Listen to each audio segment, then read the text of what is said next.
आज हम लोग घनमूल निकालना सीखेंगे। तो देखते हैं कि घनमूल को आसानी से हम लोग कैसे निकाल सकते हैं। जैसे क्वेश्चन दिया हुआ है 64 का घनमूल निकालें, तो इसमें सबसे आसान तरीका होता है कि गुणनखंड विधि से निकालना, अभाज्य गुणनखंड विधि। जैसे मान लिया जाए 64 दिया हुआ है, तो 64 का गुणनखंड कितना होता है। तो सबसे पहले 64 का गुणनखंड निकालेंगे।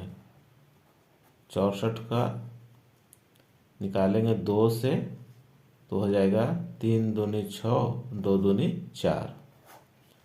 फिर निकालेंगे 2 से चलेगा, यानी 2 से अगर डिवाइड करेंगे 32 में तो हो जाएगा 16। फिर 2 से चलेगा 8 आ जाएगा। फिर 2 से चलेगा 4। फिर 2 से 2। अब नहीं कट चलेगा। अब क्या करना है, इसको गुना के रूप में लिख लेना है।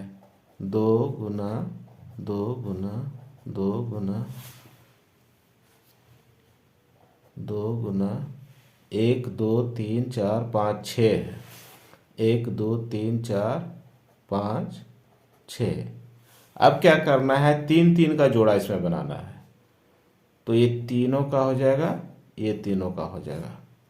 ये 3 का 1 2 नीचे आएगा और ये 3 का 1 2 नीचे आएगा। अब क्या करना है, ये दोनों को गुना कर देना है। 2 दूनी 4। मतलब है क्या 64 का घनमूल जो है वो 4 होगा। अब जैसे हम लोग देख रहे हैं कि 64 का घनमूल निकालने पर आया कितना, 4। अब ये 4 सही है या गलत है, इसका भी जांच हम लोग कर सकते हैं। जैसे घन का मतलब का 3 बार किसी भी संख्या को गुना करना, तो हम लोग 4 को अगर 3 बार गुना करके देखते हैं, अगर 64 आया था तो मेरा आंसर सही होगा। तो 4 गुना 4 गुना 4, देखते हैं 4 चौके 16, 16 चक 64 आ रहा है। इसका मतलब है कि ये मेरा घनमूल जो है सो सही है। इसी प्रकार से दूसरा क्वेश्चन को देखते हैं। 125 का घनमूल कितना होगा। उसी तरह से एलसीएम ले लेंगे। इसमें भी 125 का निकालेंगे तो 2 से चलेगा नहीं, 5 से चलाएंगे इसको। तो 5 से चलाएंगे तो 5 दूनी 10 बचा 2, 25 हो जाएगा। 5 पचे 25। फिर 5 से चलेगा, 5 पचे 25। अब चलेगा नहीं, क्या करेंगे, ये फिर गुना के रूप में लिखेंगे इसको। 5 गुना 5 गुना 5। 3 में से 1 लेना है, यानी कि 1 ही 5 आएगा। तो हम देखते हैं कि 1 ही 5 जब आ रहा है तो गुना किसी से करना नहीं है, यानी कि 125 का जो है घनमूल हो जाएगा 5।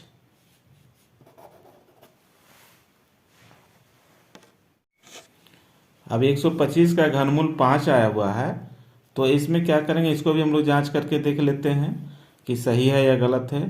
तो उसी तरह से 5 को हम लोग 3 बार लिखेंगे। 5 गुना 5 गुना 5। इसको गुना करेंगे, 5 पचे 25 पचे 125। अब देख पा रहे हैं हम लोग कि यहाँ भी 125 है और यहाँ भी 125, मतलब ये घनमूल हम लोग का सही है। तो इस प्रकार से बड़ी संख्या का हम लोग घनमूल निकाल सकते हैं। अब हम लोग तीसरा क्वेश्चन देखते हैं। क्वेश्चन दिया हुआ है 512 का घनमूल निकालें। अब देखते हैं 512 का घनमूल कितना निकलता है। उसी तरह से गुणनखंड विधि से इसको भी देखते हैं। 512, इसको हम लोग सबसे पहले देख रहे हैं कि लास्ट में जो है सो 2 है, तो 2 से चलेगा। 2 से डिवाइड इसको जब करेंगे तो 2 दूनी 4 आ जाएगा, बचा 1, 5 दूनी 10 और 6 दूनी 12, यानी 256। फिर 2 से चलाएंगे, 2 एकम 2, 2 दूनी 4, 8 दूनी 16, यानी 256 को 2 से डिवाइड करेंगे तो 128 आएगा। फिर 2 से चलाएंगे, 6 दूनी 12, 4 दूनी 8। फिर 2 से चलेगा, 64 में 2 से डिवाइड करेंगे तो कितना आ जाएगा, 32।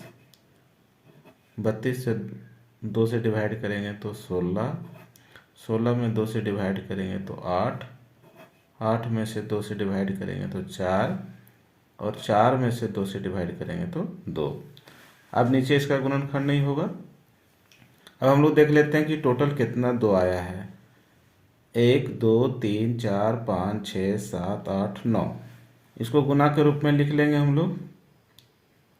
2 गुना 2 गुना 2 गुना 2 गुना 2 गुना 2 गुना 1 2 3 4 5 6 7 8 9। अब इसमें क्या करना, उसी तरह से 3 3 का जोड़ा लगाएंगे। 1 2 3। अब ये तीनों 2 में से 1 2 बाहर आएगा। अब ये तीनों 2 में से 1 2 को लेंगे, फिर ये तीनों 2 में से 1 2, ये तीनों 2 में से 1 2। अब इसको गुना करेंगे। 2 दूनी 4 4 दूनी 8। मतलब है क्या कि 512 का घनमूल हो जाएगा 8। अब इसको फिर हम लोग जांच करके देख लेते हैं कि सही है या गलत है। तो क्या करेंगे कि 3 बार गुना करना होता है, तो 8 गुना 8 गुना 8, 8 8 64 हो गया। अब 64 को 8 से गुना कर देंगे, तो 64 को 8 से गुना करेंगे तो 8 चौके 32 का 2, हाथ में 3 रह गया। 8 छक 48 और 3 51, 512। यानी कि तीनों को गुना करने से 512 आ रहा है।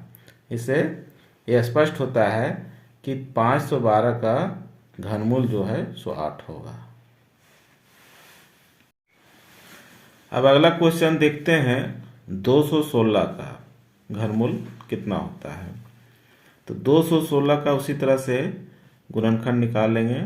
216 2 से आएगा तो हो जाएगा 108।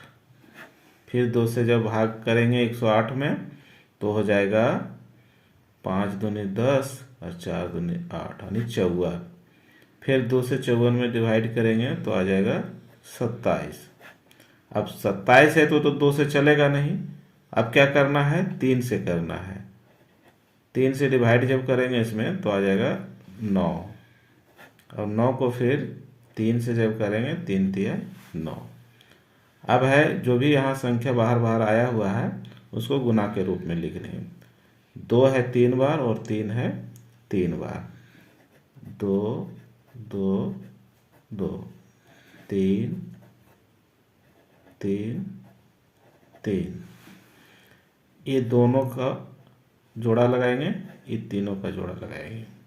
ये दोनों का 1 2 आ जाएगा और ये तीनों का 1 3 आ जाएगा। अब इसको गुना कर देंगे। 3 दूनी 6, यानी कि 216 का घनमूल कितना निकला, 6। अब इसका हम लोग जांच कर लेंगे कि ये घनमूल मेरा सही है या गलत है। तो इसको क्या है कि 3 बार गुना करेंगे, उसी तरह से जैसे हम लोग पहले कर चुके हैं। 6 गुना 6 गुना 6, 6 छक 36 आया और 36 को फिर 6 से गुना कर देंगे। 6 छक 36 के 6, बाकी में 3, 6 तिया 18 और 3 21, 216। तो हम लोग देख रहे हैं कि यहाँ भी 216 3 बार गुना करने से आया और 216 का हम लोग घनमूल भी निकाले हैं। मतलब है कि ये 6 जो है ये आंसर सही है।